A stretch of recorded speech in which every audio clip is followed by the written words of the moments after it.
What is up, everybody? Welcome back into the Act First show. My name is Chad, and this is the show where we make sales simple for online coaches. Now, I turned 30 years old this Sunday, July 6th. I will be 30 years old, no longer in my 20s. And that's why I wanted to record this video. 30 things that I've learned in sales by the age of 30. Now, giving you a little backstory, I started in online coaching. That's been the industry that I've been in over the past decade here. But I started around the age of 19 to 20. It took me a couple of years to actually get good. So I started actively selling and getting good around 23. So really, I've had about a 7-year run where I've been good at sales. And in that 7-year run, I've done well over 8 figures in total sales. And I've sold well over 3,500 total students into my programs. And these are the things that I've learned. So I got 30 things here that I've learned by the age of 30 about sales. So let's go ahead and freaking do it. All right, the first one, sales is a transfer of belief. Okay, that's what sales is. The person in the interaction that believes the most is going to win. If you believe that you can help them more than they believe in their excuses and reasons why they can't do it, then you will win the interaction. But if they believe in their excuses more than you believe that you can help them, then guess what? They're going to win the interaction. The best analogy I can give is a mom and a son go into a candy store. The son wants a lollipop. The mom doesn't want the son to have the lollipop. Whoever believes in their stance more is going to win. All right, that's point number one. Point number two, you can't read about getting good at sales. I think a lot of people join these sales coaching programs and read these sales books and listen to these sales podcasts and feel that they are going to absorb sales skills through osmosis. It is just not going to happen. You are not going to get good at sales by just reading about sales. Just like how nobody has gotten jacked by reading about getting jacked, by reading about going to the gym, by reading about doing push-ups. It's not possible.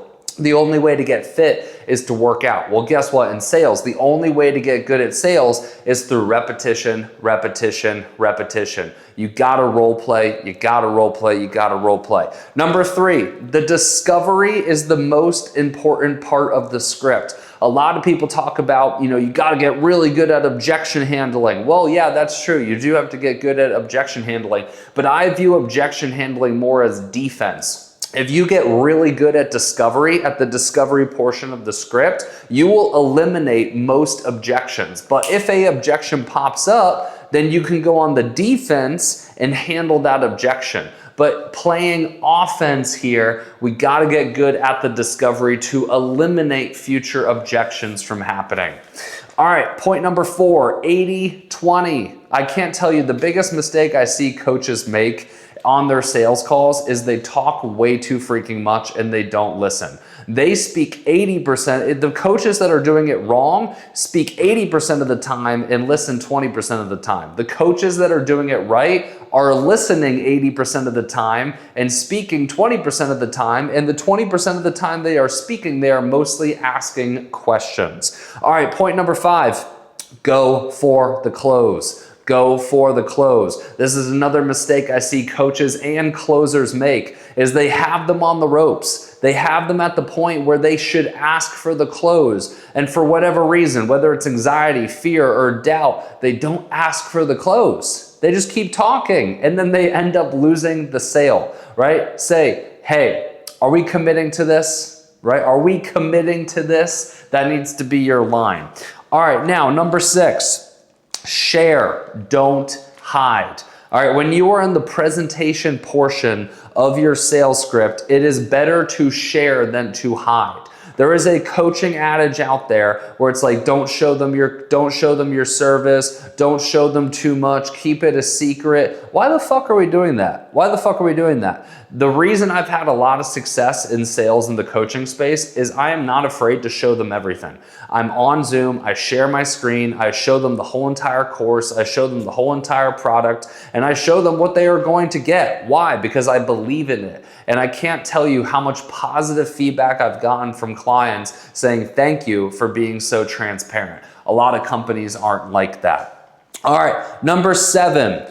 When you are in the presentation, only speak about the aspects of your program in a what, why fashion. Here's what I mean by that. Way too many coaches, when they get into the presentation and they're explaining their programs, say what, why, and how. Here's what we do, here's why we do it, and here's how we are going to do it. Literally giving the prospect the step-by-step. Here's what that does. That confuses them. It creates more questions. Why? They're not a client yet. They don't need to know the step-by-step how, right? That is what you teach them when they are a client. It is not possible for them to understand that on a sales call. So, and like I said, that will cause more confusion and more harm and be the reason they don't close. So instead, we want to say, here's what we do and here's why we believe in it. Okay, now moving on to number 8. Always get 2 cards on file. All right, when you close the deal and you collect their credit card,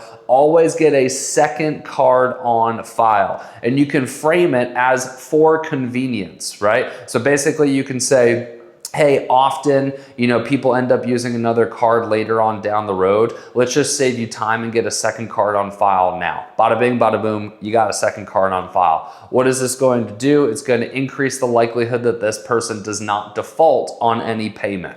All right, moving on to number 9, take payment and contract on the phone. I hate when coaching companies do this. I hate when they close the person and then they email them an invoice and a contract. I can't tell you how many people probably walk away. They are losing out on so much money. But when you close the person and you take the payment and get the contract signed right there on the sales call, then you can officially call it a close. All right, point number 10. Real rapport is understanding the current and desired state. All right, a lot of people in coaching say, yeah, you got to build rapport. And a lot of people take that as, I got to become their best friend. I got to learn about their great aunt Sally, their grandma, where they were born, their whole life story. That's not real rapport. Real rapport in the context of selling a coaching service is understanding what is their current state. What are they experiencing? What are their fears? What are their doubts? What are their challenges? And then also understanding what is their desired state. Where do they want to be? That is real rapport. So seek to better understand their current situation and what they want their future situation to look like. All right, point number 11, the wider the gap, the more they buy. So building off of point number 10, all right, you have the current state and their desired state. Now, if their current state and desired state are very close to each other, I'll use weight loss as example. If they only need to lose 10 pounds, the gap isn't very wide, right? They can lose 10 pounds very quickly and make their desired state their current state. All right, but the wider the gap between where they are and where they want to be, the higher the likelihood they are to close. So in the context of weight loss, if somebody needs to lose 100 pounds, we have a much wider gap between where they are and where they want to be, higher likelihood that person's going to close. All right, moving on to point number 12, find the why of the why. When I watch coaching calls and when I'm reviewing game film of coaching calls, they never get the actual real why. They accept the surface level why, right? Using weight loss as an example to say, so why do you want to lose 30 pounds? Oh, I want to feel better. I want to look better. That's all surface level. And unfortunately, a lot of coaches are accepting that that is the why of the why. No, we have to continue to peel back the layers of the onion and find the core reason why, right? So in that example, oh, I want to look better. I want to feel better. Oh, okay, that's interesting. Why do you want to feel better? Well, when I come home from work, I'm not able to be the father that I want to be. And, that's really weighing on me. Boom, now we're getting somewhere, right? Continue to dig deeper there. All right.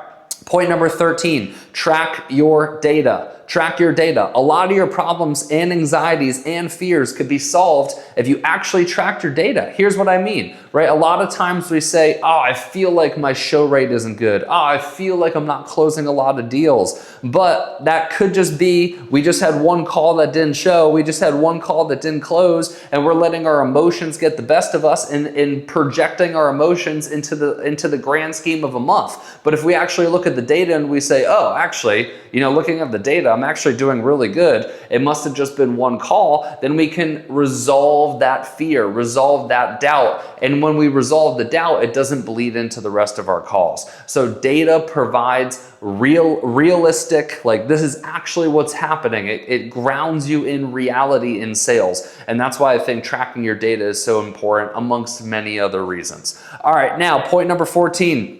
90% of the time that you're in a slump, it's due to personal reasons. All right, I've managed a lot of closers, and most of the time, 90% of the time that they are in a slump, it has nothing to do with their closing ability. Why? Because they once weren't in a slump and they once were dominating it and then they got into a slump. So if it wasn't their ability just magically disappearing, what was it? It's probably something in their personal life that needs to be resolved. Maybe they're not working out as consistently. Maybe they're not, eating as well. Maybe they're drinking more alcohol. Maybe they're not sleeping great. Maybe they're in a fight with their marriage, right? So you need, and whether you're leading yourself or you're leading someone else, check in on yourself personally when you are in a sales slump. All right, moving on to point number 15. We're already halfway through. We're fucking dominating. This is an amazing video. All right, without sales skills, you can't be successful, but marketing will always make sales easier. So there's a great debate. What's more important, sales or marketing? All right, here's my perspective and what I've learned over the years of doing this. Sales is gonna make you successful. If you don't have the ability to sell, then guess what? You're never gonna make money, right? It doesn't matter how good your marketing is, how good your product is. If you can't close the deal, you are not going to make money. So sales is gonna make you successful. However, marketing is going to make sales a lot easier. If you have a big personal brand, if you are really good at marketing, then guess what? You're gonna make your sales process a lot easier, right? If you're good at sales and your marketing sucks, you could still close deals. It's just gonna be an uphill battle. All right, so moving on to point number 16, the hybrid sales funnel is the best. All right, there's a big debate. What is better, a 1-call close or a 2-call close?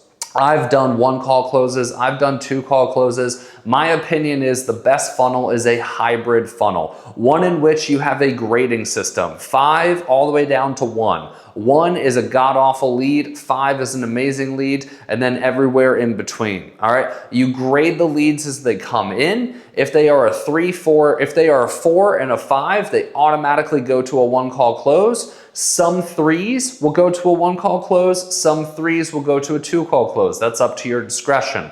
1s and 2s always go to a 2-call close so you can weed them out. All right, that's the hybrid sales funnel. That's what I have found has to be the best. All right, moving on to point number 18 here. Down payment of 30% plus the rest, okay? So when it comes to negotiating payment plans, this is the best way that I've found to do it. So I will say, great, pay in full or payment plan. They say payment plan. And then I immediately go, okay, cool. Well, hey, let's start with the down payment. Most students will put anywhere down from blank to blank, and I'll give them a range, all right? So let's say it's a $6,000 package. So I'll say most students will put anywhere from $1,000 to $3,000 down, all right? Now, this range, most people wanna do what most people wanna do, so they will likely follow up because I'm gonna say, what feels most comfortable within that range. They're gonna follow up and provide me a number within that range. Now, that happens at a high percentage of the time. Once I get the down payment, and I'm also providing a range that's numbers that I find very acceptable for my upfront cash, I then minus that off the total, and then we figure out how we're gonna break up the rest of the payment plan. That has been the systematic process for payment plans that has worked the best for me. All right, now point number 19, split pay in fulls. If you wanna increase your upfront cash, meaning how much you're collecting on the initial sales call, the split pay in full is got to be in your arsenal. All right, so typically what I'll do is if they say payment plan, I'll say, hey, you know what? I really think you're gonna be a good student. I really think you're gonna, absolutely crush this. I just wanna provide this. Once again, I really think you're gonna do well. I can give you the pay in full rate, but split it into 2 payments. Half would be transacted today, and then the second half would be due in 60 days. All right, so you're giving them the benefit of giving them the pay in full rate, which is typically less than the payment plan rate, and then you're splitting it up in 2. So you're collecting half, and then, you know, the second half will be collected in 60 days, right? So you're collecting the full thing within the first 2 months, right? But you're giving them the benefit of getting the pay in full rate. All right, great way to increase your upfront cash collected. All right, point number 20. All right, if you want to have a good show rate, if you want all the work that you're doing to get calls to show to actually matter, it really comes down to 2 variables: your 24-hour turnaround time and your reschedule rate. All right, 24-hour turnaround time, what does that mean? It basically means when you book a call, what percentage of those calls are actually happening the next day. All right, it should be 50%. All right, 50% is gonna lead to a great show rate. That typically when I have a 50% 24-hour turnaround time, my show rate is bare minimum 60%. All right, now the second variable is reschedule percentage. All right, of the calls that cancel, no show, request a reschedule, what percentage of them do you successfully get back on the books? If that number is also 50%, you're gonna notice that your show up rate is significantly higher. All right, point number 21, short-term cash for bad clients ruins brands. Here's what I mean. Earlier on in my sales career, I cared a lot about making that money. All right, and so much so that I didn't really care if I had a bad client on the call. Like here's a story. I literally had somebody on the call say, "Hey, hold on a second," and they proceeded to take a shit with me on the call. All right, this guy's name was Sean, and I was there. I heard it all. Thankfully, I didn't see it all, but I heard it all.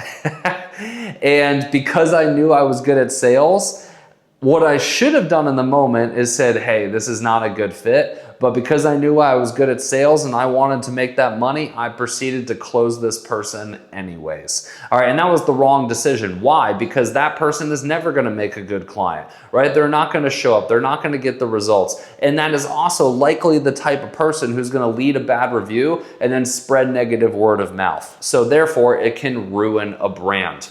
Negative word of mouth is always going to spread faster than positive word of mouth. So the fastest way to eliminate that, the fastest way to protect your brand and have your brand grow organically is to actually say no to shitty clients and only sell clients that you genuinely think are going to make good clients. All right, so basically putting your brand above the money.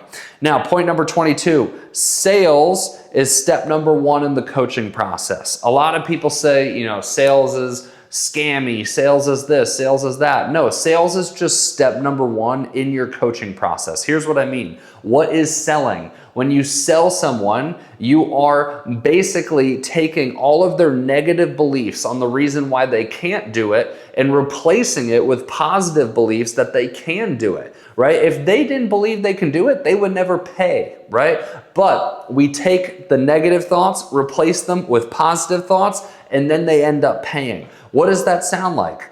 It sounds like coaching to me, right? When you get remove money from the equation. If I was coaching somebody to lose weight, the first thing I would do is convince them or sell them that they can actually lose the weight, right? If you remove money from the equation, it is step number 1 in the coaching process. Okay, now, number 23, sales non-negotiables. All right, if you want to be good at sales, you have to have sales non-negotiables. You need to have a target every single day. I will do X amount of follow-ups and close X amount of deals every single day, every single working day. And if I fail to do that, then you should have a repercussion.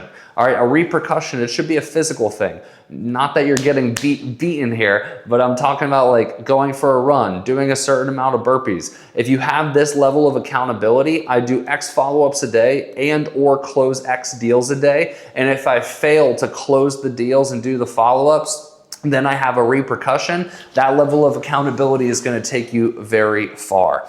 All right, point number 24. The highest earners in sales squeeze all the juice out of the lemon. All right, so I've managed a lot of closers. The people who make the least money only rely on the sales calls, meaning, oh, I'll just, take the calls and I'll close the deals, right? But the people who make the most amount of money, Not only did they dominate it on the sales calls, but they're doing all the little things to squeeze as much juice out of the lemon. They're focused on how to improve their show-up rate. They're focused on the follow-ups. They're focused on their personal development. They're focused on the training. They're focused on all the little extracurricular activities that are going to make them more money. All right, now, point number 25. Selling someone is many micro steps opposed to one big step. I think a lot of people have this perception of sales that I'm just going to sell this person and it's just going to happen in this one magical moment. That's not true. The way that I view it is it's many micro steps throughout the process, right? It's figuring out their why, the why. It's widening the gap between their current state and the desired state. It's the 80-20 rule, showing that you can listen. It's your presentation and connecting your product back to their pain points. It's all of the little micro steps that lead up to the decision that you are the right fit. Now, point number 26 here, you don't need NLP. All right, my thing is making sales simple. There are so many coaches out there that say, yeah, you got to work on your neuro-linguistic programming, your NLP. I never had that shit, and I made well over 8 figures in sales and still am making a shit ton of money from sales. And I've never learned NLP. It is not necessary. All right, point number 27. The product is the most important part of the equation. Once again, coming back to that question, what's the most important part of the equation? Is it sales? Is it marketing? Is it this? The product, the product, the product. The product is going to make sales easier. If you are actually getting your clients results, and if your product is actually outstanding, you're gonna have testimonials, you're gonna have positive reviews, and most importantly, you're gonna have positive word of mouth. They are going to tell at least 2 to 3 people about how amazing their experience is with you. All right, that's point number 27. We're moving on to point number 28. All right, reconfirm plus why to sell self. I have no idea why. Oh, okay, for a second I almost forgot what that one was, but I remember now, okay? So specifically when you're in objection handling, all right, you want to always reconfirm things, and then every time I reconfirm something, I always follow it up with why so that they are selling themselves. Let me give you a few examples. Just to confirm, I just want to make sure you believe 110% this product can help you reach your goal. Is that right? Yes, Chad, I do. Okay, amazing. And why do you believe that? I reconfirm they believe in the product, and then I ask them why. Why do I do that? Once again, now they need to explain themselves. When they explain themselves, they are selling themselves. All right, that's an example. Moving on to point number 29. Follow through on what you said you were going to do. The fastest way for you to lose somebody in sales is you tell them you're going to do something and you don't do it. After today's call, I'll send you the recording. I'll send you this. I'll send you that. Actually do it. Actually send them the things, right? Why? Because this is going to be the determining factor if you are actually going to build trust or lose trust. All right, my last point, reset yourself to 0 every single day. Sales doesn't care about what you did yesterday or what you're going to do tomorrow. All it cares about is what you did in the present moment. So every single day, the scoreboard says 0. It doesn't matter what you did yesterday. And if you can truly adopt that mindset and truly adopt hey, it reset to 0 this week, this day, this month, this quarter, you will always dominate, or at least have the mindset of domination. All right, y'all, those are the 30 things that I've learned in sales by the age 30. If you guys enjoyed this, if you're a coach, if you're a high ticket closer, you want to learn more about how to make sales simple, make sure you follow along, and I'll see you in the next one. Peace out.